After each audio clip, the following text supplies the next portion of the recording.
여호와는 나의 산업과 나의 전의 소득이시니 나의 분깃을 지키시나이다. 내게 줄로 재어준 구역은 아름다운 곳에 있으며 나의 기업은 실로 아름답도다.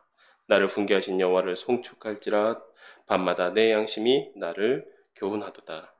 아멘. 이 시간 묵도로서 6월 둘째 주 주일 낮 예배 하나님 앞에 올려드리도록 하겠습니다.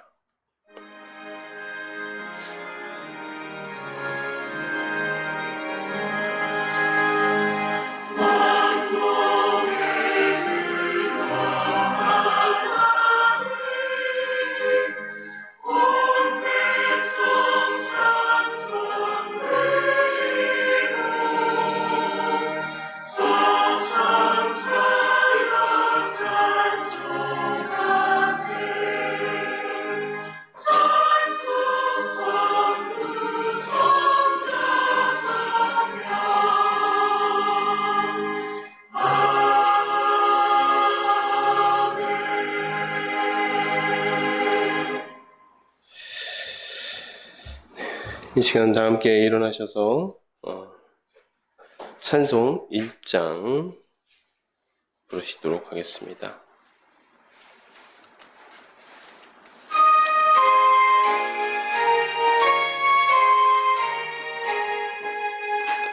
만복의 근원 하나님 온 백성 찬송 드리고 저 천사여 찬송하세 찬송 성부 성자 성령 아멘.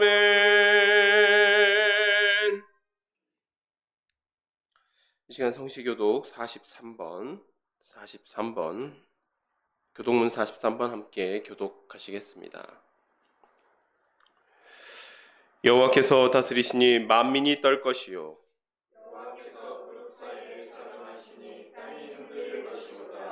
시온에 계시는 여호와는 위대하시고 모든 민족보다 높으시도다.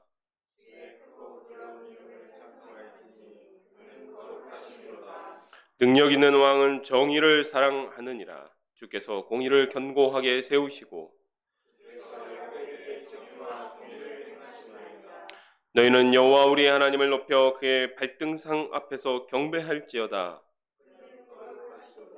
그의 제사장들 중에는 모세와 아론이 있고 그의 이름을 부르는 자들 중에는 사무엘이 있도다. 여호와께서 구름 기둥 가운데서 그들에게 말씀하시니 그들은 여호와 우리 하나님이여 주께서는 그들에게 응답하셨고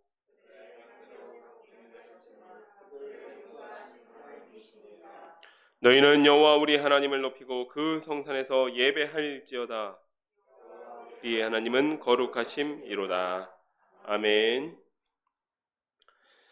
이 시간 사도신경으로 우리의 신앙을 고백하도록 하시겠습니다. 전능하사 천지를 만드신 하나님 아버지를 내가 믿사오며 그 외아들 우리 주 예수 그리스도를 믿사오니 이는 성령으로 잉태하사 동정녀 마리아에게 나시고 본디오 빌라도에게 고난을 받으사 십자가에 못 박혀 죽으시고 장사한 지 사흘 만에 죽은 자 가운데서 다시 살아나시며 하늘에 오르사 전능하신 하나님 우편에 앉아 계시다가 저리로서 산자와 죽은 자를 심판하러 오시리라. 성령을 믿사오며 거룩한 공회와 성도가 서로 교통하는 것과 죄를 사하여 주시는 것과 몸이 다시 사는 것과 영원히 사는 것을 믿사옵나이다. 아멘. 자리에 앉아주시기 바랍니다. 이 시간 찬송 337장 함께 부르시도록 하시겠습니다.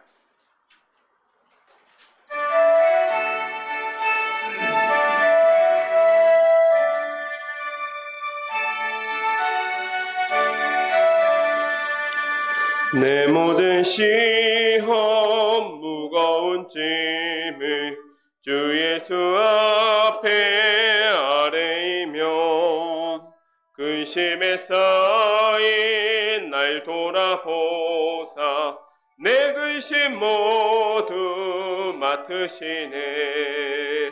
무거운 짐을 나 홀로 지고 견디다 못해 쓰러질 때 불쌍히 여겨 구원해 줄 이 은혜의 주님 오직 예수. 내 모든 괴로움 닥치는 환난 주 예수 앞에 아뢰이면 주께서 친히 날 구해 주사 넓으신 사랑 베푸시네. 무거운 짐을 나 홀로 지고 견디다 못해 쓰러질 때 불쌍히 여겨 구원해 줄 이 은혜의 주님 오직 예수. 내 짐이 점점 무거워질 때 주 예수 앞에 아뢰이면 주께서 친히 날 구해 주사 내 대신 짐을 져주시네. 무거운 짐을 나 홀로 지고 견디다 못해 쓰러질 때 불쌍히 여겨 구원해 줄 이 은혜의 주님 오직 예수. 마음의 시험 무서운 죄를 주 예수 앞에 아뢰이면 예수는 나의 능력이 되사 세상을 이길 힘 주시네. 무거운 짐을 나 홀로 지고 견디다 못해 쓰러질 때 불쌍히 여겨 구원해 줄 이 은혜의 주님 오직 예수. 아멘. 이 시간 김호수 집사님 나오셔서 우리를 대표해서 기도 인도해 주시겠습니다.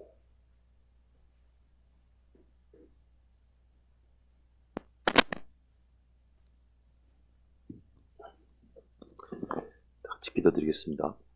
하늘에 계신 우리 하나님 아버지, 온 세상이 녹음이 푸르며 곡식이 익어가고 과실이 연걸어갑니다.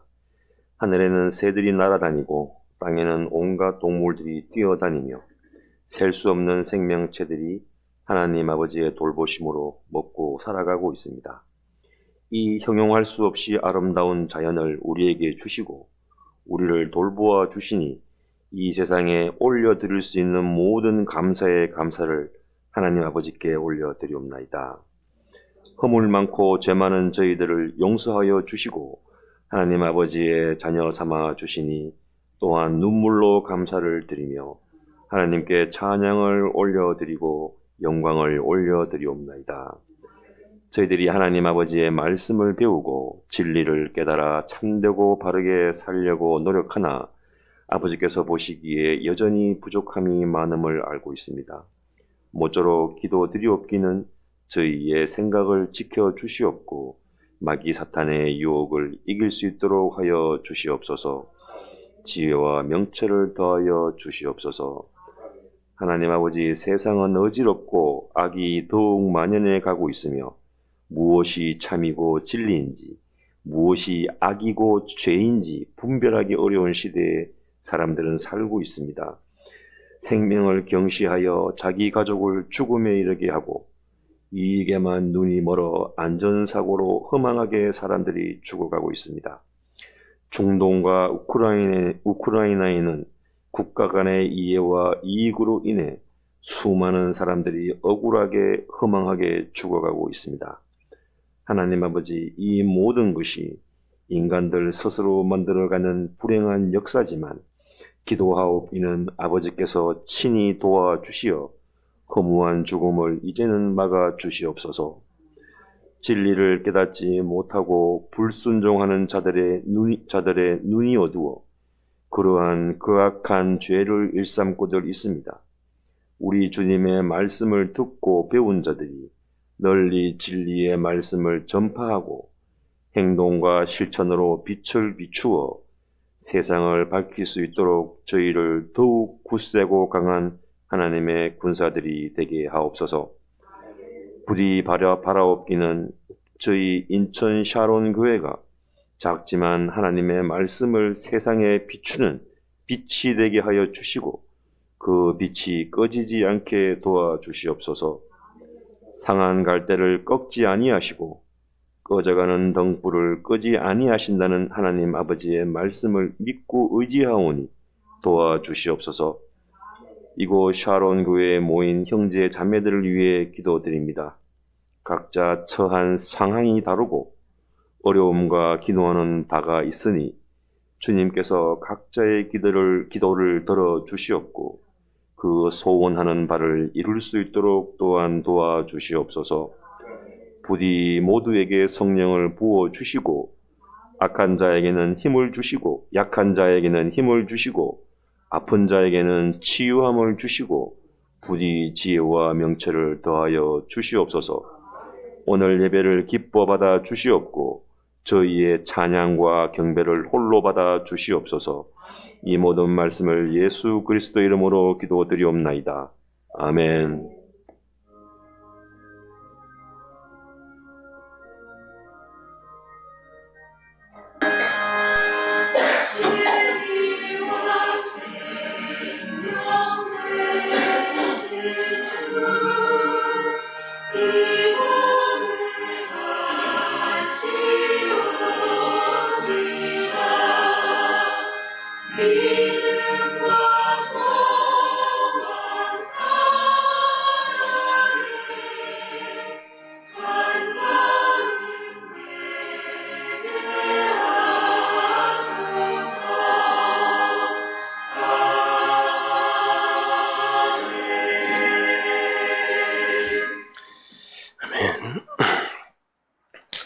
오늘 우리에게 주신 하나님의 말씀은 학개서 2장 1절에서 9절 말씀입니다. 학개서 2장 1절에서 9절 말씀입니다. 구약성경 1311페이지에 있습니다. 제가 하나님의 말씀을 받들어 봉독하도록 하겠습니다. 일곱째 달 곧 그 달 21일에 여호와의 말씀이 선지자 학개에게 임하니라. 이르시되 너는 스알디엘의 아들 유다 총독 스룹바벨과 여호사닥의 아들 대제사장 여호수아와 남은 백성에게 말하여 이르라. 너희 가운데에 남아있는 자 중에서 이 성전의 이전 영광을 본 자가 누구냐? 이제 이것이 너에게 어떻게 보이냐? 이것이 너희 눈에 보잘것없지 아니하냐? 그러나 여호와가 이르노라. 스룹바벨아 스스로 굳세게 할지어다. 여호사닥의 아들 대제사장 여호수아야 스스로 굳세게 할지어다. 여호와의 말이니라. 이 땅 모든 백성아 스스로 굳세게 하여 일할지어다. 내가 너희와 함께 하노라. 만군의 여호와의 말이니라. 너희가 애굽에서 나올 때 내가 너희와 언약한 말과 나의 영이 계속하여 너희 가운데에 머물러 있나니 너희는 두려워하지 말지어다. 만군의 여호와가 이같이 말하노라. 조금 있으면 내가 하늘과 땅과 바다와 육지를 진동시킬 것이요 또한 모든 나라를 진동시킬 것이며 모든 나라의 보배가 이르리니 내가 이 성전의 영광이 충만하게 하리라. 만군의 여호와의 말이니라. 은도 내 것이요 금도 내 것이니라. 만군의 여호와의 말이니라. 이 성전의 나중 영광이 이전 영광보다 크리라. 만군의 여호와의 말이니라. 내가 이곳에 평강을 주리라. 만군의 여호와의 말이니라. 아멘. 제가 기도하고 말씀 나누도록 하겠습니다. 하나님 아버지 참으로 감사드립니다. 오늘도 이렇게 귀한 날 주셔서 저희가 주님을 예배할 수 있게 하여 주시니 감사드립니다. 주님, 저희의 예배를 기뻐 받아 주시고 저희가 올려드리는 이 예배 가운데 또 주님의 충만한 은혜와 주님의 말씀을 깨닫는 그러한 은혜가 있기를 소망합니다. 예수님의 이름으로 기도드렸습니다. 아멘. 예, 저희가 지난주에 에스라 1장부터 4장까지 살펴보면서 고레스 칙령으로 귀환하는 이스라엘 백성들의 모습을 보았습니다. 이스라엘 백성들이 감격스럽게도 예루살렘으로 귀환합니다. 고레스 칙령 자체가 이스라엘 백성만을 위한 것은 아니었던 것 같다라고 말씀드렸죠. 그때 당시에 페르시아의 고레스 황제 시대에 고레스 황제가 바벨론을 멸망시키고 나서 이제 그 일종의 식민지 백성들의 민생 또 민심의 안정을 위해서 그때 당시에 자기 고향 땅을 떠나서 식민지 땅에 와 있는 그 식민지 백성들을 다 고향 땅에 돌아가게 하였습니다. 그러면서 각기 자기 민족의 신전을 세워도 좋다라고 이야기한 것이었죠. 그런데 이 고레스 칙령 자체가 이스라엘 백성만을 위한 것은 아니었다라고 할지라도 이 포로 귀환에 대한 하나님의 말씀의 성취였다라는 것만은 분명합니다.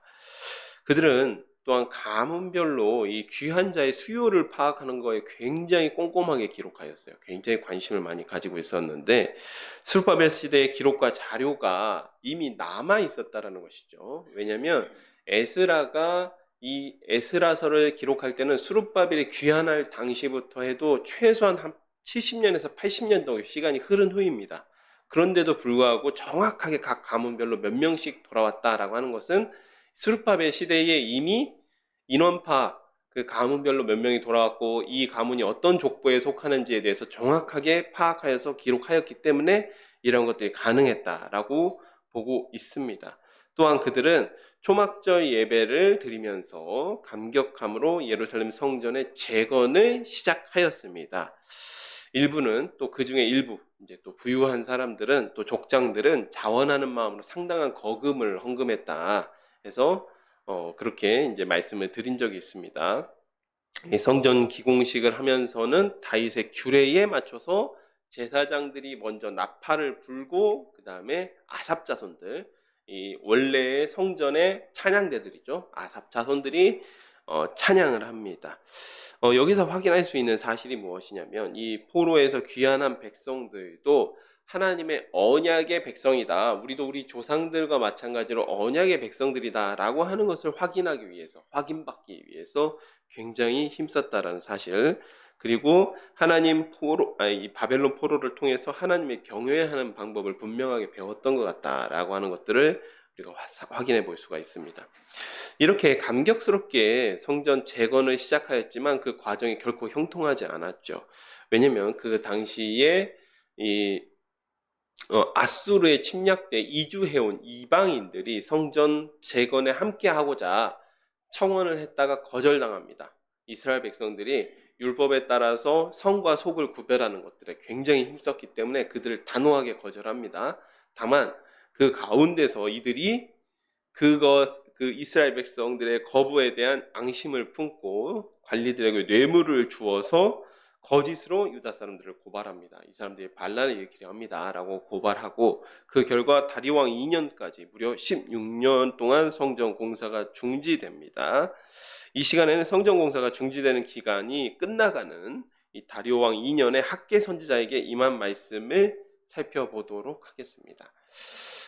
그런데 이때 당시에 사실 페르시아에 굉장히 격동기가 있었습니다. 이 페르시아 제국의 기초를 놓았고 페르시아 제국을 제국으로 발돋움시킨 왕은 고레스 황제였지만 고레스 황제가 이 마사게다의 족속이라고 하는 북방의 원정을 갔다가 이제 전사를 하게 되죠. 그러면서 그 아들이었던 캄비세스 2세가 그 아버지의 자리를 계승하게 되고, 그런데 이 캄비세스 2세가 절대 사실은 온화하거나 상당히 현명했던 왕은 아닌 것 같습니다. 이집트 원정을 가게 되고 또 그 가운데 이 캄비세스 2세가 이집트 원정을 마치고 돌아오면서 또 돌아오는 귀환 중에 죽게 되죠. 그 다음에 그 후에 이 페르시아 제국이 또한 내전 상태에 들어갑니다. 이제 휴도 스메르디스라고 하는 이 가짜 스메르디스라고 하는 이 왕이 잠깐 등극하면서 페르시아의 내전 상태가 지속되고 그 내전을 종식시킨 게 이제 다리오 왕이었습니다. 다리우스 히스타페스라고 하는 왕이 그 내전을 종식시키면서 다리오 왕 2년, 그러니까 다리우스 왕을 내전에 대한 상처에서 이 페르시아 제국을 안정화시킨 그 시점에 성전의 재건에 대한 계시가 임한 것입니다. 요 이제 역사적 배경 가운데서 읽어가시면 좋을 것 같습니다. 학개서 1장 1절부터 보도록 하겠습니다.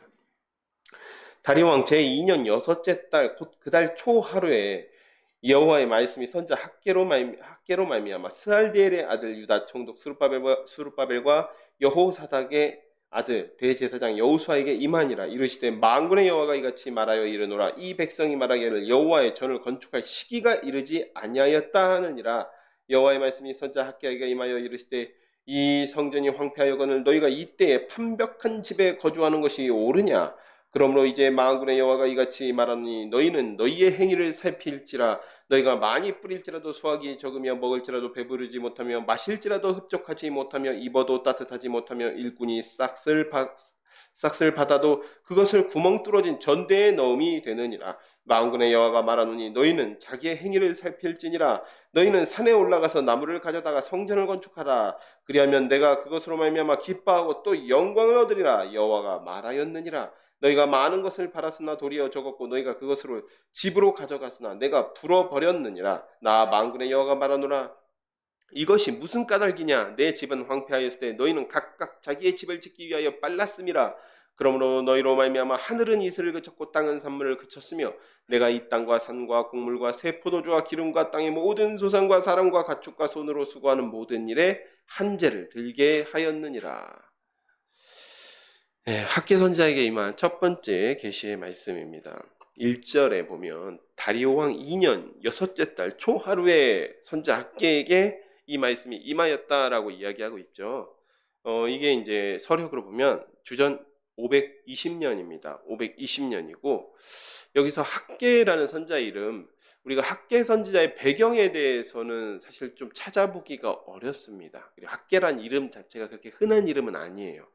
이 학개라고 우리가 이제 음차하였긴 하지만 원래 이름은 학가이 이렇게 부르거든요. 근데 이 학가이라는 이름은 절기이다 혹은 축제이다 이런 의미를 가지고 있습니다. 다만 학개서 2장 3절에 우리가 이분에 대해서 알 수 있는 힌트가 하나 있는데 학개서 2장 3절에 학개 선지자가 솔로몬 성의 영광을 언급하는 부분이 있습니다. 오늘 본문 가운데 있었죠. 솔로몬 성의 영광을 이전 영광을 본 자가 누구냐라고 이야기한 것은 본인은 봤다라는 이야기거든요. 그 이야기는 학개 선지자가 몇 차인지는 모르지만 포로로 잡혀갔다가 돌아오신 분. 그러니까 아마도 학개 선지자는 최소한 이 성전의 영광을 보았다라고 말할 정도면 그래도 뭐 한 서너 살이나 5살 때 그 성전의 영광을 보고 나서 솔로몬 성전의 영광을 보았다라고 말하기는 어렵지요. 예, 그래도 최소한 뭐 10살이라든지 20살이라든지 이 정도 됐을 때 솔로몬 성전의 영광을 보았어야 너희 중에 솔로몬 성전의 영광을 본 자가 누구냐 이렇게 말할 수 있을 것 같습니다. 그래서 아마도 학개 선지자는 최소한 80 이상은 되신 노인이셨을 것 같습니다. 왜냐하면 포로로 돌아온 다음에도 지금 한 16년 정도 시간이 흘렀거든요. 그러니까 최소로 보아도 80 이상은 되었습니다. 그러니까 이때 당시로 보면 굉장히 장수하신 분이기도 하지만 그 당시에 이스라엘 포로 공동체로 보아도 몇 남지 않은 민족의 어른, 원로라고 하실 수 있는 분이라고 할 수 있습니다. 그 다음에 이 시점도 중요한데요. 6월 초하루 이렇게 이야기하고 있습니다.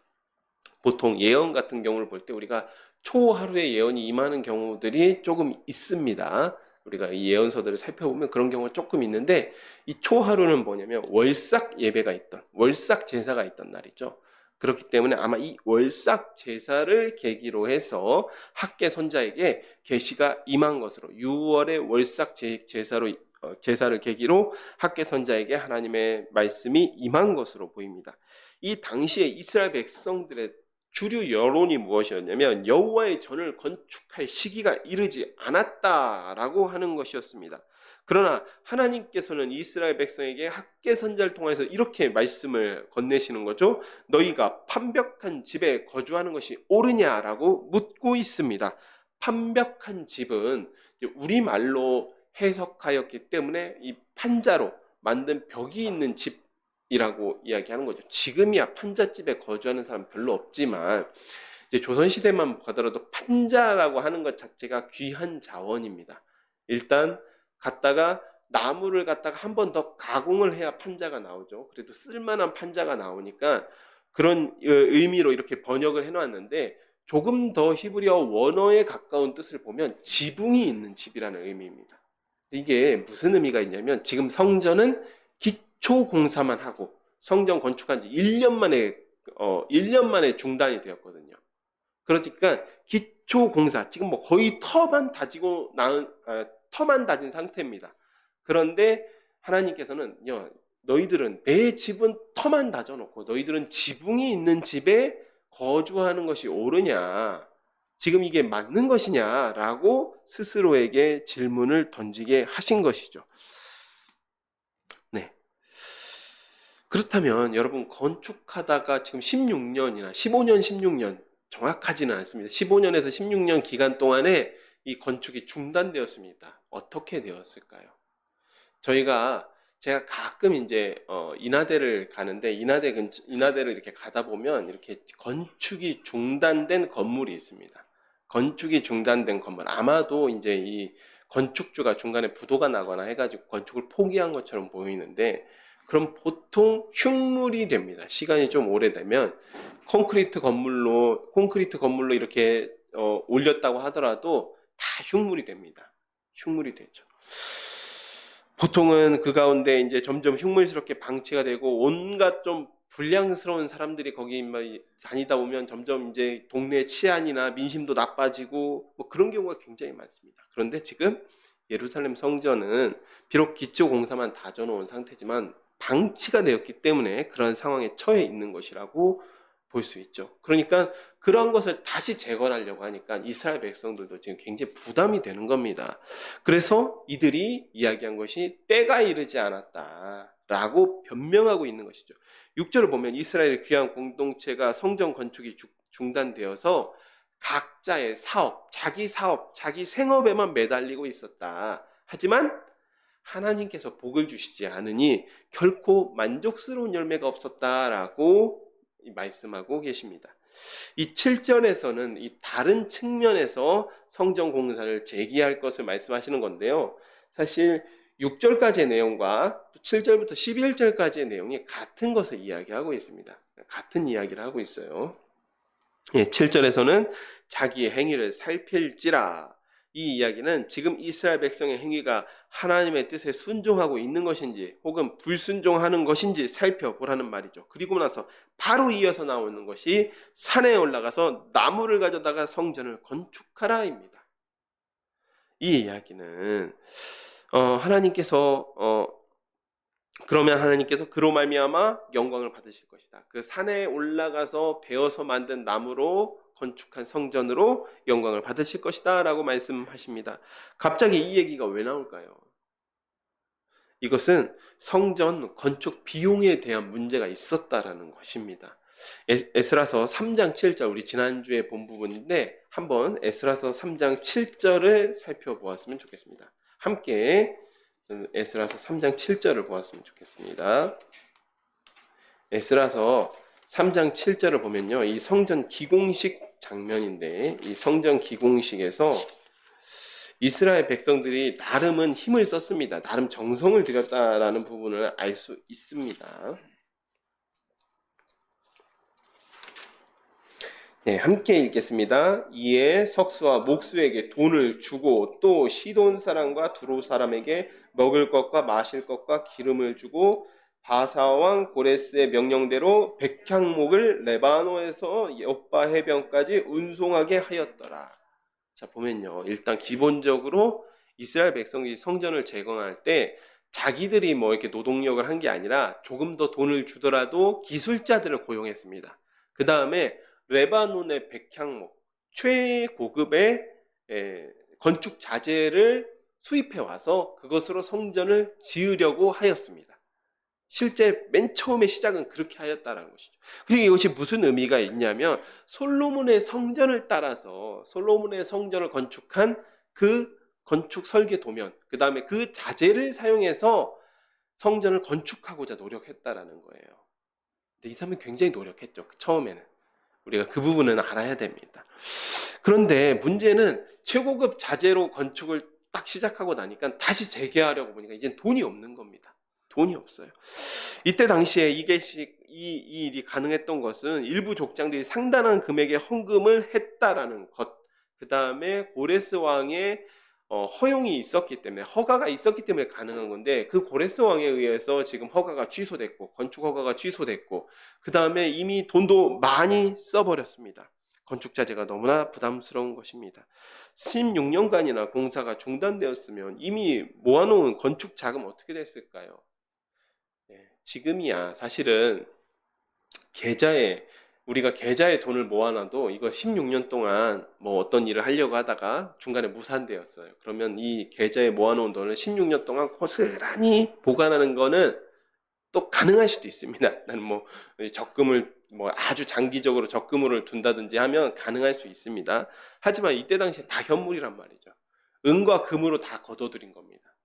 근데 이거를 안 쓰기는 게 어렵다라는 것이죠. 그래서 아마도 대부분의 헌금이 그들의 집 혹은 사업장, 그러니까 나름 밭이면 밭을 일구는 데 들어갔거나 혹은 뭐 지붕을 올린 그럴듯한 집에 살고 있었다라는 것을 알 수 있습니다. 또한 뿐만 아니라 이때 당시에 예루살렘 뭐가 있었겠습니까? 우리가 열왕기하 기록을 보잖아요. 그러면 열왕기하 기록을 보면 바벨론 군대가 예루살렘 성을 함락시킨 다음에 처음에는 예루살렘 성을 손대지 않습니다. 한 달간은. 이 한 달간 뭐 하냐면 시드기야 왕이 도망쳤기 때문에 이 시드기야 왕을 추격해서 왕을 잡기 위해서 바벨론 군대가 출동합니다. 그 다음부터는 그 한 달 기간이 지난 이후에는 그 다음부터 이제 본격적인 약탈과 방화가 시작되었어요. 그리고 나서 그냥 물러난 게 아니라 이 바벨론 군대가 예루살렘 성벽을 아예 다 허물어 버립니다. 아예 허물어 버려요. 다시는 반란이 일어나지 않게끔 성벽을 허물어 버립니다. 물론 근데 왜 성벽을 허물었냐 하면 그 이야기를 거슬러 가려면 이제 히스기야 때까지 거슬러 가야 돼요. 히스기야 왕 때에 아수르와 한번 전쟁 일전 불사를 해야겠다라고 생각하니까 히스기야 왕이 여러 성들을 요새화시키고 최후로 요새화시킨 도시가 언제였냐면 예루살렘 성이었습니다. 예루살렘 성에 여러분 기억하시겠지만 이제 뭐 샘을 파고 또 예루살렘 성 바깥에 있는 수원에서부터 물을 끓여다 오고 이렇게 하면서 이 아수르 군대에 항전할 준비를 하거든요. 그렇기 때문에 이 바벨론 군대도 예루살렘을 함락시키는데 상당히 고생을 했던 겁니다. 그러니까 그 요새화된 도시를 모두 다 파괴해버리고 물러간 겁니다. 그러니까 지금 이 상황에서는 예루살렘 성이 상당히 황폐해진 상황이라는 것이죠. 그런데 성전을 건축하려고 모아놓은 자금은 있습니다. 지금 당장 성전을 건축할 수는 없습니다. 그러니까 이 자금들을 자기 집 짓는 곳, 그 다음에 예루살렘 성을 일부 기능을 회복시키는 데에 사용했을 가능성이 매우 큰 것이죠. 그러니 이제는 성전 공사를 재개하는데 굉장히 큰 부담으로 다가오는 것입니다. 9절에서 11절에 이러한 내용들을 풀어서 설명하고 있습니다. 하나님께서는 레바논 백향목 아니어도 좋다. 그냥 너희들이 산에 올라가서 눈에 보이는 나무를 베어다가 성전의 재료로 사용해도 좋다. 내가 그 성전을 통해서도 영광을 받을 테니까 너희들은 그렇게 하거라. 석수와 목공들을 돈을 주고 고용하지 않아도 좋다. 너희의 투박한 솜씨라도 이 성전을 올려라 라고 지금 격려하고 있는 것입니다. 솔로몬 성전 같은 화려한 외양이 아니어도 하나님의 관심은 얼마나 화려하고 얼마나 아름답게가 아니라 하나님의 명령에 이스라엘 백성이 순종하여서 성취되는 것에 있었다라는 것을 알 수 있다라는 것이죠. 종합하면 포로 귀환할 때는 감격과 헌신의 마음으로 귀환을 했고 성전 건축에도 굉장한 열의를 가지고 있었습니다. 그것은 진심으로 보입니다.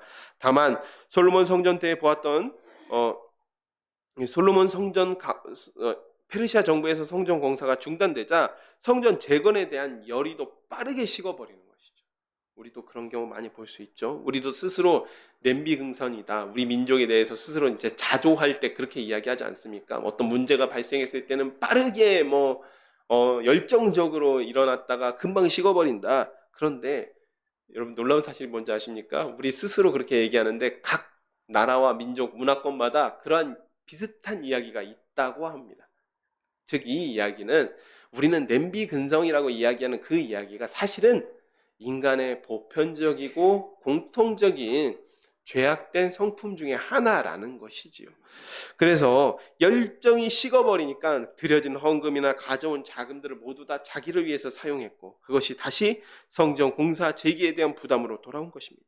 그러니 백성들이 댔던 핑계가 하나님의 때가 여호와의 전을 건축할 때가 이르지 아니하였다라고 변명하고 있는 것입니다. 그런데 하나님께서 성전 건축을 허락하셨습니까? 언제 허락하셨죠? 고레스 칙령 자체가 하나님께서 성전을 건축하라는 명령이었습니다. 에스라서 1장 1절과 2절 바산 고레스의 입을 통하여서 유다 예루살렘에 성전을 건축하라라고 하는 명령이 떨어졌습니다. 그것이 하나님의 계시의 말씀이었다는 것입니다. 16년 전에 이미 명령하셨습니다. 고레스 칙령이라는 형식이었지만 실제로는 하나님의 말씀이셨습니다. 당시 유다 사람들은 분명히 그것을 하나님의 명령으로 여겼습니다. 그러나 시간이 흐르자 은혜는 있고 부담감만 남아있는 것이죠. 그러한 상황을 민족의 어른이자 원로인 학계 선자가 나와서 호되게 책망하면서 절대 핑계대지 마라라고 말씀하고 있는 것입니다. 그것을 통해서 건축을 시작하라고 독려하고 있습니다. 여기 보면요, 학계 선지가 6월 초하루에 처음으로 계시의 말씀을 받고 그 다음에 12절에 보면 여섯째 달 24일에 받았다라고 얘기했는데, 그렇다면 학계 선자가 24일 동안 입을 꾹 닫고 있었을까요? 처음으로 이 말씀 하나 딱 하고 나서 입을 꾹 닫고 있었을까요? 그렇지 않았으리라고 봅니다. 아마도 학계 선자는 본인이 받은 계시의 말씀을 한 24일간, 한 3주간 계속해서 반복해서 이스라엘 백성들을 일깨우고 각성시키는데 그 말씀, 설교죠. 설교의 말씀을 통하여서 이 이스라엘 백성들을 깨우기 위해서 노력하였을 것입니다. 이외에 두 번째 계시의 말씀을 살펴보도록 하겠습니다. 12절입니다. 스알디엘의 아들 스룹바벨과 여호사닥의 아들 대제사장 여호수아와 남은 모든 백성이 그들의 하나님 여호와의 목소리와 선자 학계의 말을 들었으니 이는 그들의 하나님 여호와께서 그를 보내셨음이라. 백성이 다 여호와를 경외하며 그때의 여호와의 사자 학계가 여호와의 위임을 받아 백성에게 말하여 이르되 여호와가 말하노라 내가 너희와 함께하노라 하니라. 여호와께서 스알디엘의 아들 유다 총독 스룹바벨의 마음과 여호사닥의 아들 대제사장 여호수아의 마음과 남은 모든 백성의 마음을 감동시키심에 그들이 와서 만군의 여호와 그들의 하나님의 전 공사를 하였으니 그때는 다리오 왕 제2년 여섯째 달 24일이었더라. 6월 초하루에 시작된 예언이 6월 24일 학계 선자의 그 예언에 백성들이 응답합니다. 이제 화답하는 것이죠. 12절을 보면 백성들이 비록 성전 공사가 중단된 동안 자기들이 살아갈 길, 자기 입에 호구지책, 집을 짓고 사업을 일구는데 더 관심을 가지고 있었지만 기본적으로는 여호와를 경외했다라고 기록되어 있습니다. 일단 당시에 예루살렘에 귀환한 사람들을 보면요, 바벨론에서 자기들의 일군 터, 자기들의 사업적 기반, 자기들이 지금까지 일군 것들을 다 포기하고 온 사람들입니다. 가산을 다 정리해서 온 사람들입니다. 그리고 대부분들은 본인들의 어른들, 본인들의 부모 혹은 할아버지에게 예루살렘에 대해서 듣기만 했지 태어나서 단 한 번도 예루살렘에 온 적이 없는 사람들이 거의 대부분이었습니다. 바벨론에서 대부분 태어난 바벨론 태생들이었죠. 이런 사람들이 왔으니 기본적으로는 심성이 나쁘거나 혹은 신앙이 없다라고 볼 수는 없는 것이죠. 다만 의욕적으로 성전 건축을 추진하던 일이 중단되자 그 사실에 좌절해버린 것이었습니다. 또 대의를 가지고 귀환한 사람들이 대의를 잃어버리자 자기들의 개개인적인 삶, 에휴 돈이나 벌자, 먹고 사는 일에만 집중하자라고 그 자기의 삶에만 집중하였던 것이죠. 그랬던 사람들이 민족의 어른이라고 할 수 있는 학계 선지자의 준엄한 질책을 받았을 때 돌이키고 성전 공사를 재개할 준비를 합니다. 여기 보면 6월 24일 이 기간이 언제냐? 가나안 땅에서 추수가 시작되었거나 혹은 추수가 임박한 시점입니다. 가나안 땅의 이 달을 보통 한 2달 반에서 3달 정도 더 하시면 지금 우리 달력 정도가 됩니다. 예, 우리 달력이 돼요. 그러면 6월 말이니까 6월 말에 해당되니까 3달 정도를 더하면 9월 달이죠. 우리도 9월 달 정도 되면 추수 준비하죠. 예, 추수 준비합니다. 즉 굉장히 농번기라고 할 수 있죠. 굉장히 농사가 이제 막 바빠지기 시작한 시점인데도 불구하고 이스라엘 백성들이 거기다가 더 부담이 되고 자신들의 노동력을 투입해야 되는 성전 공사를 재개하는 일에 힘쓰기 시작했다라는 것입니다. 이런 부분만 보아도 선지자의 말에 귀를 기울이지 않고 자기들의 안위만 신경을 쓰던 그들의 조상들의 모습과는 상당히 차이를 보이는 것으로도 우리가 볼 수 있는 것이죠. 상당히 발전된 모습입니다. 많이 교육을 받은 모습입니다. 자, 2장 1절부터 다시 보도록 하겠습니다. 이 다음에는 7월 21일에 주신 말씀입니다. 보시면 6월 24일에 이 말씀이 임했습니다. 그리고 나서 7월입니다. 7월에는 어떤 절기가 있죠? 초막절 절기가 있죠. 대속제일과 또 이어지는 초막절 절기가 있습니다. 근데 7월 21일이면 어떤 시점입니까? 초막절이 끝나는 날입니다. 그렇게 이해하시고 보시면 될 것 같습니다. 7째 달 곧 그 달 21일에 여호와의 말씀이 선지자 학개에게 임하니라. 이르시되 너는 스알리엘의 아들 유다 총독 스룹바벨과 여호사닥의 아들 대제사장 여호수아와 남은 백성에게 말하여 이르라. 너희 가운데 남아있는 자 중에서 이전 성전의 이전 영광을 본 자가 누구냐? 이제 이것이 너에게 어떻게 보이느냐? 이것이 너희 눈에 보잘것없지 아니하냐? 그러나 여호와가 이르노라. 스룹바벨과 스스로 굳세게 할지어다. 여호사닥의 아들 대제사장 여호수아야 스스로 굳세게 할지어다. 여호와의 말이니라. 이 땅 모든 백성아 스스로 굳세게 하여 일할지어다. 내가 너희와 함께 하느라. 만군의 여호와의 말이니라. 내가 애굽에서 나올 때 내가 너희와 언약한 말과 나의 영이 계속하여 너희 가운데 머물러 있나니 너희는 두려워하지 말지어다. 만군의 여호와가 이같이 말하노라. 조금 있으면 내가 하늘과 땅과 바다와 육지를 진동시킬 것이요 또한 모든 나라를 진동시킬 것이며 모든 나라의 보배가 이르니 내가 이 성전의 영광이 충만하게 하리라. 만군의 여호와의 말이니라. 은도 내 것이요 금도 내 것이라. 만군의 여호와의 말이니라. 이 성전의 나중 영광이 이전 영광보다 크리라. 만군의 여호와의 말이니라. 내가 이곳에 평강을 주리라. 만군의 여호와의 말이니라.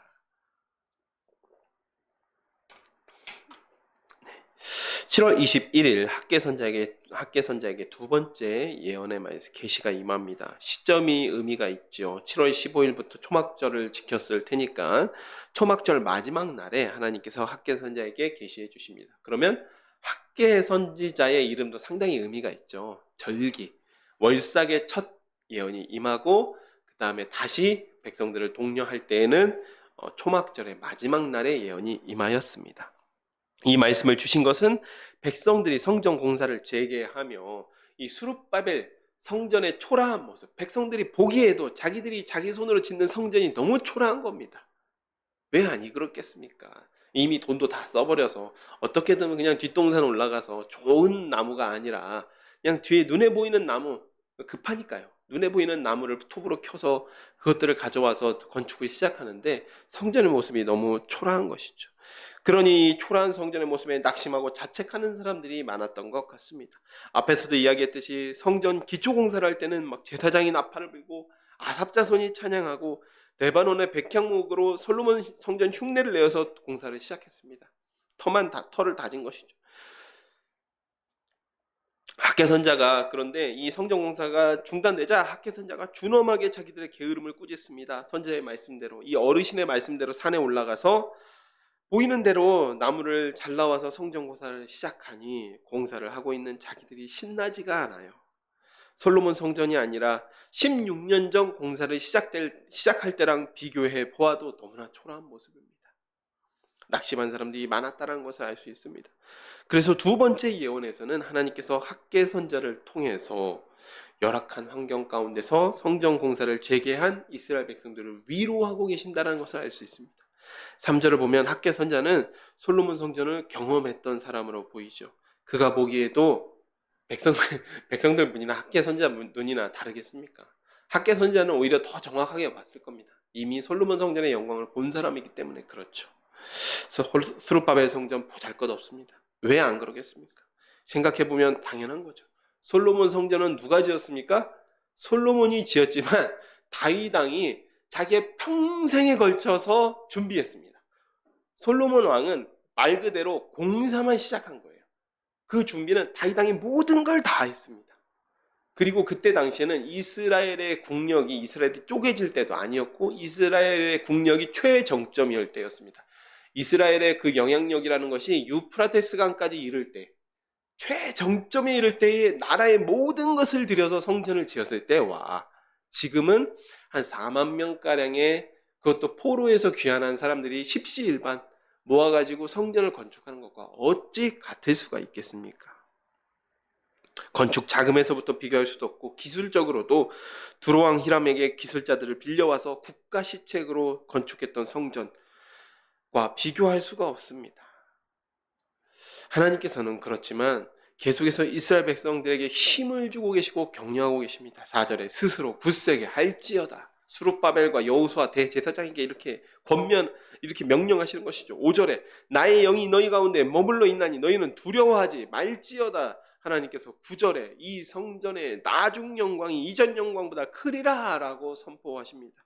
왜냐하면 수룹바벨 성전과 솔로몬 성전은 솔로몬 성전은 수룹바벨 성전과는 비교할 수 없을 만큼 크고 화려하고 아름다운 성전이었던 것은 분명하지만 그 성전은 어떻게 지어진 것입니까? 하나님께서 명령하셨나요? 아니었습니다. 사실은 물론 그걸 낮추어 볼 수는 없지만 다윗 왕이 하나님을 사랑하는 마음이 극진한 겁니다. 자기는 다윗성 화려한 백향목 궁전에서 살고 있는데 여호와께서는 저렇게 성막에서 살고 계시는도다 라고 하면서 본인이 하나님을 사랑하는 마음이 극진하고 하나님 사랑하는 마음을 표현하기 위해서 하나님의 성전을 짓고자 한 것이었습니다. 그런데 수룹바벨 성전은 그렇지 않죠. 하나님께서 이스라엘 백성을 포로에서 하나님의 약속을 지키기 위해서 포로에서 돌이키신 다음에 하나님께서 직접 명령하십니다. 성전을 지어라.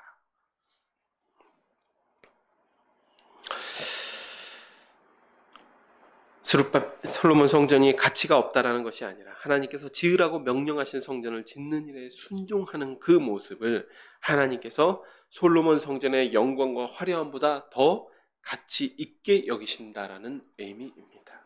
6절에 조금 있으면 하나님께서 하늘과 땅과 바다와 육지를 진동시킨다라고 이야기하고 있습니다. 곧 다리오 왕이 에스라 6장에서 보면요, 유다 사람들이 성전 공사를 다시 시작하는 모습을 보고 그 유프라테스강 건너편에 있는 총독 다뜨네와 스알보스네라고 하는 총독이 그 모습을 보고 이제 난리가 난 겁니다. 저 무슨 일이냐 하면서 시차를 나옵니다. 유프라테스강 건너편에 있는 총독들이 시차를 나와요. 시차를 나와서 페르시아 본국에 예루살렘의 동향을 파악해서 보고서를 보냅니다. 보고서를 올려보내면서 이것 좀 확인해 주십시오. 이 사람들이 이전 페르시아 황제에게 허락을 받아서 지금 뭔가를 짓고 있는데 이것 좀 확인해 보십시오라고 하니까 다리오 왕이 바벨론 때부터 있었던 그 조서들을 미리 그 공식 문건이죠. 이제 대통령 기록문이라고도 할 수 있죠. 그런 것들을 확인해 보면서 정식 다리오 왕 고레스 칙령을 찾아낸 것입니다. 고레스 칙령 원본을 찾아내면서 정식으로서 성전 공사를 재개시킵니다. 그러면서 그 성전 공사에 페르시아 제국의 자금들이 투입되는 것이죠. 그래서 7절 8절을 보면 모든 나라의 보배가 이르고 은도 금도 하나님의 것이라고 선언하는 말씀은 페르시아의 국고 보조를 받아서 수룹바벨 성전이 완공된다라는 의미입니다. 그런데 여기에는 또 다른 의미도 있습니다. 일단 1차적으로는 그때 당시에 1차적으로는 페르시아 제국의 이 성전 공사 허가와 페르시아 제국의 국고가 투입돼서 성전이 완공된다는 의미이지만 조금 더 멀리 보아서는 6절 이하의 내용은 궁극적으로는 예수님을 가리키고 있습니다. 앞서 이야기한 7절의 내용도 모든 나라의 보배가 페르시아의 보화를 의미하기도 하지만 궁극적으로는 예수 그리스도의 임재를 예언하고 있습니다. 즉 예수 그리스도의 임재와 함께 이 성전이 솔로몬 성전보다 더 큰 영광을 받게 될 것이다. 이렇게 말씀하고 있는 것입니다. 자, 이제 학개서 2장 10절 이하를 살펴보도록 하겠습니다. 학개선자의 세 번째 예언입니다. 다리오 왕 제2년 아홉째 달 24일에 여호와의 말씀이 선자 학개에게 임하니라. 이르시되 만군의 여호와가 말하니 너는 제사장에게 율법에 대하여 물어 이르기를 사람이 옷자락에 거룩한 고기를 쌌는데 그 옷자락이 만일 떡에나 국에나 포도주에나 기름에나 다른 음식물에 닿았으면 그것이 성물이 되겠느냐 하라. 학개가 물음에 제사장들이 대답하여 이르되 아니니라 하는지라. 학개가 이르되 시체를 만져서 부정하여진 자가 만일 그것들 가운데 하나를 만지면 그것이 부정하겠느냐 하니 제사장들이 대답하여 이르되 부정하리라 하더라. 이에 학개가 대답하여 이르되 여호와의 말씀에 내 앞에 이 백성이 그러하고 이 나라도 그러하다. 그들의 손에 모든 일도 그러하고 그들이 거기에서 드리는 것도 부정하니라. 이제 원하건대 너희는 오늘부터 이전 곧 여호와의 전에 돌이 돌 위에 놓이지 아니하였던 때를 기억하라. 그때는 20고르 곡식 더미에 이른즉 10고르뿐이었고 포도즙 틀에 50고르를 기르러 이른즉 20고르뿐이었었느니라. 만군의 여호와가 말하노라. 내가 너희 손으로 지은 모든 일에 곡식이 마르게 손으로 지은 모든 일에 곡식이 마르게 하는 재앙과 깐부기 재앙과 우박으로 쳤으나 너희가 내게로 돌이키지 아니하였느니라. 너희는 오늘 이전을 기억하라. 아홉째 달 24일 곧 여호와의 성전 지대를 쌓던 날부터 기억하여 보라. 곡식 종자가 아직도 창고에 있느냐? 포도나무, 무화과나무, 석류나무, 감람나무 열매가 맺지 못하였느냐? 그러나 오늘부터는 내가 너희에게 복을 주리라. 네. 같은 해 9월 24일 여호와의 말씀이 선자 학개에게 임합니다. 이 세 번째 예언이 조금 이제 난해할 수도 있어요. 이제 잘못 읽으면 이 예언도 이스라엘 백성들을 책망하는 것처럼 보일 수가 있습니다. 왜냐하면 이제 하나님 말씀을 받은 학개 선자가 제사장에게 성물에 대한 규례를 묻고 있지요. 12절에 거룩한 고기는 이제 에스겔서 이야기하면서 한번 말씀드린 적이 있는데 속죄 제물로 드려진 제사장 몫을 이야기합니다. 제사장 몫의 고기를 이야기합니다. 즉 지성물이라고도 하죠. 그런데 여기서 레위기 6장을 보면요, 사실 이게 지성물에 닿는 것은 이제 거룩해집니다. 그래서 제사장들이 이 성전 안에서 그 지성물을 밖으로 갖고 나가지 않고 성전 안에서 제사장들, 허락된 사람들만 그 지성물을 함께 먹을 수 있었죠. 그런데 여기서는 무슨 의미를 이야기하냐면 지성물을 그러니까 그 고기를 제사장만 먹을 수 있는 그 고기를 옷자락으로 쌌답니다. 그리고 나서 그 옷자락에 음식들에 닿았을 때를 이야기하는 겁니다. 그때 그 지성물을 감싼 옷자락에 닿은 음식물도 거룩하여지느냐 이렇게 이제 질문한 거죠. 그랬더니 제사장이 그것은 아니다라고 대답했습니다. 그러면서 반대로 시체를 만져서 부정한 사람이 그 음식물들을 만지면 부정해지냐라고 했을 때 그렇다라고 대답한 것이죠. 여기서 하나님께서 하시는 말씀이 이 백성과 이 나라가 그렇다라고 이야기하십니다. 부정한 사람들이 드린 부정한 재물이기 때문에 하나님께서 받지 않으셨다라는 의미예요. 그런데 지금 그렇다라는 게 아니죠.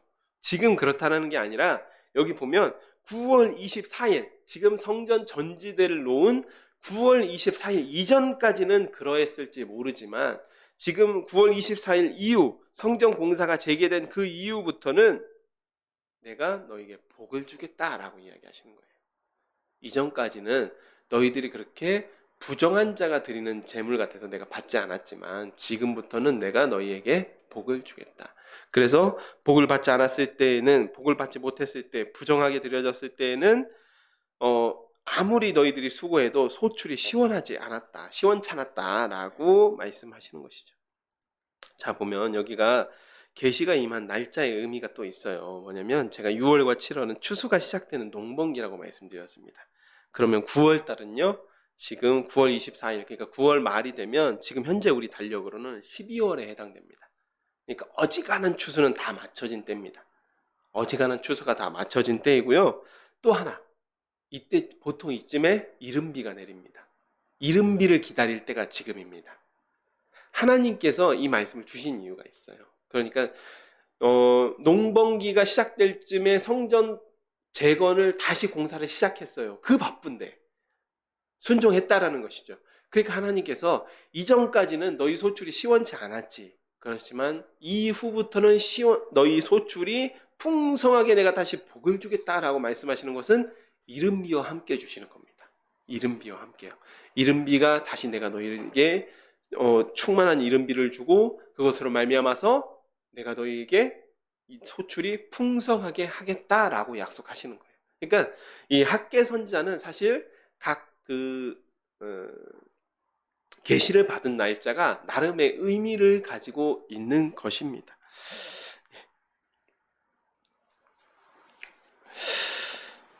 즉, 이 날짜를 기준으로 하여서 하나님께 순종하는 것과 불순종하는 것이 실제 너희들의 삶에 받게 되는 받게 되는 복을 한번 비교해 보라라고 이야기하는 것이죠. 그 얘기는 계속해서 순종하여라. 내 말씀에 내가 보낸 말에 계속해서 너희는 순종해야 된다라고 이야기하시는 것입니다. 이제 마지막 예언을 보도록 하겠습니다. 2장 20절부터 23절까지입니다. 같은 날에 임한 예언이에요. 같은 날에 하나님의 계시가 2번 임한 것입니다. 그달 24일에 여호와의 말씀이 다시 학개에게 임하니라. 이르시되 너는 유다 총독 스룹바벨에게 말하여 이르라. 내가 하늘과 땅을 진동시킬 것이요 여러 왕국들의 보좌를 엎을 것이요 여러 나라의 세력을 멸할 것이요 그 병거들과 그 탄자를 엎드려뜨리니 말과 그 탄자가 각각 그 동료의 칼에 엎드려지리라. 만군의 여호와가 말하노라. 스알디엘의 아들 내 종 스룹바벨아 여호와가 말하노라. 그날에 내가 너를 세우고 너를 인장으로 삼으리니 이는 내가 너를 택하였음이라. 만군의 여호와의 말이니라 하시니라. 이 21절을 보면 스룹바벨 개인에게 주시는 말씀이죠. 그래서 이것은 가까이 보면 이 성전이 완공되는 날에, 이 성전이 다시 재개돼서 완공되는 날에 내가 너를 나의 인장으로 삼겠다라고 말씀하시는 것으로 보입니다. 그런데 이 말씀에는 역시 또 다른 의미가 있어요. 23절에 스룹바벨에게 내 종 스룹바벨아 이렇게 말씀하십니다. 이런 표현을 보면요, 마지막 예언은 스룹바벨에게 주시기는 했지만 스룹바벨을 예수님의 예표로서 보는 메시아 예언으로 보는 메시아 예언으로 또 봐야 합니다. 마태복음 1장을 보면요, 스룹바벨이 바로 다윗의 가문에서 태어나고 예수님은 스룹바벨의 자손이죠. 예수님 스룹바벨의 자손입니다. 즉 스룹바벨의 자손으로 오실 예수님에 대한 예언으로 볼 수 있습니다. 보면 내가 하늘과 땅을 진동시킬 것이요 여러 왕국의 보좌를 엎을 것이요 이러한 표현이 2장 6절 보면 내가 하늘과 땅과 바다와 육지를 진동시킬 것이요 또 모든 나라를 진동시킬 것이며 이런 표현과 상당히 흡사하죠. 그래서 이렇게 보기도 합니다. 사랑하는 여러분, 오늘 학개서를 함께 살펴보았습니다. 학개선자는 정확한 나이를 추정할 수는 없지만 솔로몬 성전을 보았던 이스라엘의 원로 중에 원로였던 것 같습니다. 원로라는 사실을 알 수 있었습니다. 이분은 성전 재건이 중단된 상황을 평소에도 굉장히 마음 아파하시던 분 같아요. 그런데 16년이라는 시간이 덧없이 흐릅니다. 이제 본인도 상당히 나이가 많이 드셨죠. 그런데 하나님의 계시가 임하니 그 어른께서 분연히 자리를 떨치고 일어나 나태한 이스라엘 백성들을 책망합니다. 이스라엘 백성들의 반응을 보아도 그들이 얼마 지나지 않아 학개 선자의 책망을 듣고서 깨닫고 돌이켜 성전 공사를 재개한 것으로 보입니다. 보로 귀환에 대한 감격과 뜨거운 열정으로 바벨론에서 일구어 놓은 모든 기반을 포기하고 온 이스라엘 백성들조차 하나님의 일이 회방당하는 그 상황 가운데서는 낙심하고 말았습니다. 근데 문제는 낙심했을 뿐만 아니라 그들이 자기 일에만 집중하다가 이제는 하나님의 명령을 너무 부담스럽게 여기기 시작했다는 것이죠. 다행스럽게도 이 바벨론 포로기에 받았던 그 교훈이 아직까지는 살아있었던 기간입니다. 그렇기 때문에 선지자의 책망에 금세 깨닫고 돌이키게 됩니다. 하지만 이후에도 문제는 있었습니다. 하나님의 격려 덕에 외부의 위협에는 대처할 수 있었지만 자기들이 짓는 성전의 초라함에 낙심하게 된 것입니다. 그러자 하나님께서 다시 학개 선지자를 통하여서 이 성전의 나중 영광이 이전의 솔로몬 성전의 영광보다도 클 것이다 라고 말씀하여 주십니다. 그렇게 위로해 주시는 것이죠. 하나님께서는 성전이나 사람의 겉모습보다 하나님의 말씀에 순종하는 것이 중요하기 때문입니다. 사랑하는 샤론의 가족 여러분, 이제 우리는 성전의 시대를 살지 않습니다. 교회 시대를 살아가고 있습니다. 그리고 수룹바벨 성전이 그러했듯이 교회는 겉으로 보이는 규모나 혹은 화려함보다 중요한 것이 있습니다. 그리스도의 몸된 교회. 이 교회가 작게 보아서는 건물은 중요한 것이 아니고 작게 보아서는 우리들의 이 믿는 자들의 모임이지만 하지만 이 교회의 진정한 정체가 무엇이죠? 그리스도의 몸입니다. 그리스도는 교회의 머리시니까 이 교회는 피로 값주고 사신 그리스도의 몸입니다. 즉 교회의 규모, 교회의 화려함, 교회의 시스템, 프로그램 이런 것보다 훨씬 더 중요한 것이 그리스도의 몸된 교회를 얼마나 바르게 세우고 있는가가 우리를 바라보시는 하나님의 평가의 기준이라는 것이죠. 우리가 오늘 이 시간에 예배를 드리는 것도 샤론교회, 우리의 이 샤론교회도 그리스도의 몸된 교회입니다. 우리 교회 작고 초라해 보일 수 있어요. 작고 초라해 보일 수 있습니다. 우리 한 사람 한 사람 지켜봐도 대단치 않은 사람일 수 있습니다. 레바논 백향목 같은 사람들이 아닐 수 있어요. 그렇지만 우리 한 사람 한 사람의 헌신과 예배와 섬김이 그리스도의 몸된 교회를 세우는 것입니다. 하나님께서는 이런 영광스러운 사명을 우리와 같은 이런 보잘것없는 자들에게 맡겨주셨습니다. 왜 그러시겠습니까? 능력 있고 대단하고 위험 있는 그런 사람들이 아니라 부족한 자들이 서로 연합하여서 서로의 부족함을 감싸주며 온전한 그리스도의 몸을 세우시기를 원하시기 때문일 것입니다. 이 시간 우리 샤론의 가족들이 예배와 삶을 통하여서 서로 연합하며 그리스도의 몸된 교회를 세우시기를 축복합니다. 제가 기도하고 말씀을 맺도록 하겠습니다. 하나님 아버지 참으로 감사드립니다. 오늘 학개 선자를 통하여서 16년 동안이나 성전 공사를 회개쳐 놓고 자신들의 삶에 집중하며 그 성전의 공사를 부담스럽게만 여기던 이스라엘 백성들을 책망하는 모습을 바라보게 됩니다. 주님, 그렇지만 그들이 하나님의 책망을 듣고 돌이켰을 때에 하나님께서 그들에게 힘을 주시고 용기를 주시고 위로해 주시고 그 다음에 페르시아 제국을 통해서 도와주시는 모습을 발견하게 됩니다. 주님, 이제 우리는 성전의 시대를 살아가지 않습니다. 그렇지만 보다 더 온전한 그리스도의 핏값으로 세우신 교회의 시대를 살아가고 있습니다.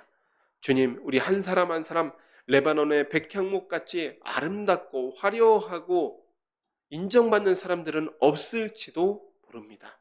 그렇지만 우리 각자가 연합하여서 각자 섬김과 예배와 삶으로서 그리스도의 몸된 교회를 세우고자 노력하고 있습니다.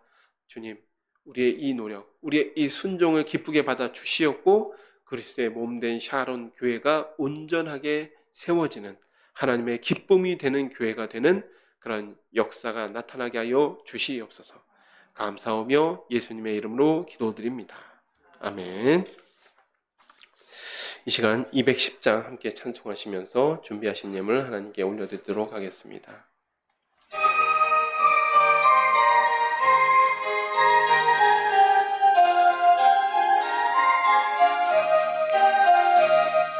시온 성과 같은 교회 그 영광 한없다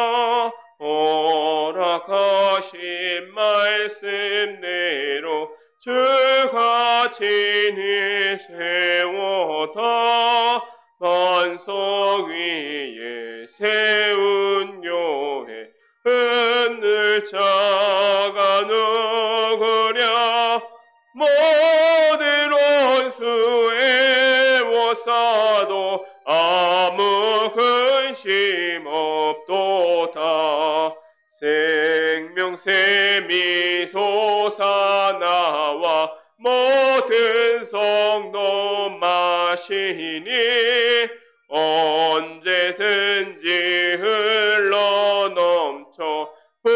부족함이 없도다. 이런 물이 흘러가니 목마를 자 누구랴. 주의 은혜 풍족하여 넘치고도 넘친다. 주의 은혜 내가 받아 시온 백성 되는 때 세상 사람 비방해도 주를 찬송하리라. 세상 헛된 모든 영광 아침 한개 같으나 주의 자녀 받을 복은 영원 무궁하도다.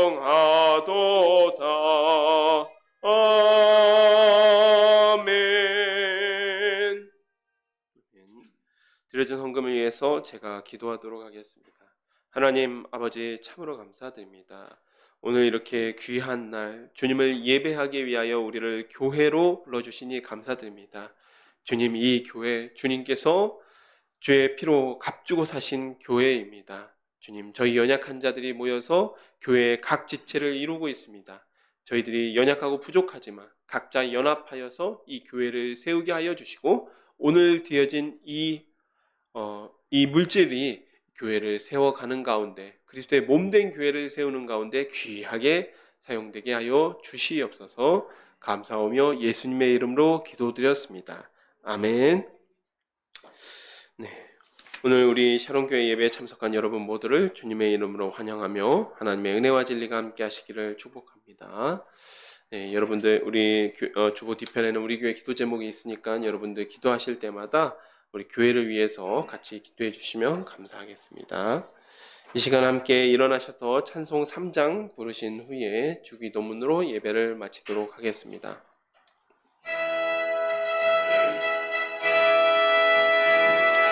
성부 성자와 성령 찬송과 영광 돌려보내세.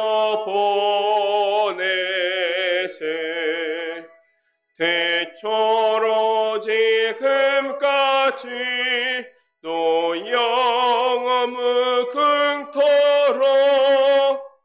성삼위께 영광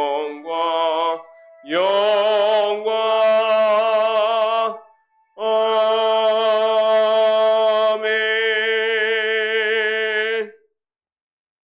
하늘에 계신 우리 아버지여, 이름이 거룩히 여김을 받으시오며 나라가 임하시오며 뜻이 하늘에서 이루어진 것 같이 땅에서도 이루어지이다. 오늘 우리에게 일용할 양식을 주시옵고 우리가 우리에게 죄 지은 자를 사하여 준 것 같이 우리의 죄를 사하여 주시옵고 우리를 시험에 들게 하지 마시옵고 다만 악에서 구하시옵소서. 나라와 권세와 영광이 아버지께 영원히 있사옵나이다. 아멘.